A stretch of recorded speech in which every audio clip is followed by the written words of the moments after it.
The Dallas Cowboys traded for George Pickens from the Pittsburgh Steelers. Let's talk about this trade from both teams' perspectives. Starting with the Steelers, I thought the trade for DK Metcalf and subsequent contract extension was actually the writing on the wall for a Pickens trade, not for a Metcalf-Pickens duo. Here's what I said on March 9th, immediately after the Steelers traded for DK. I think if I was picking between Pickens and Metcalf for who I'd rather keep, I would keep Pickens.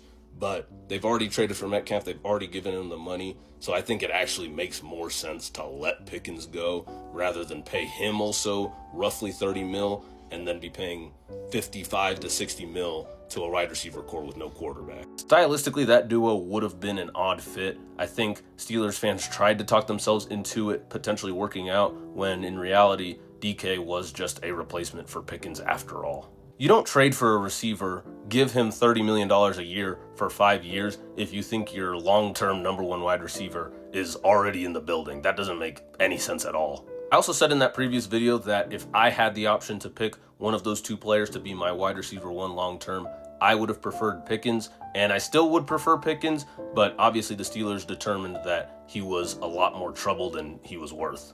The Cowboys, however, consider him well worth the risk, and while some people may call that very on brand for Dallas, I think it actually makes sense for what their team needs.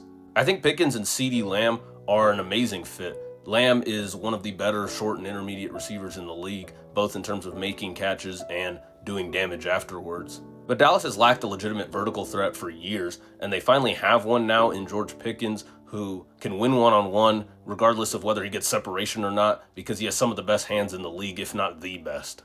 This really is a win-win trade, especially if the Steelers' decision to bet on DK Metcalf over Pickens proves to be correct. But even if it isn't, the Steelers are putting themselves in prime position to potentially draft a quarterback in 2026. They're now projected to have 12 draft picks next year, which makes it a lot easier to trade up.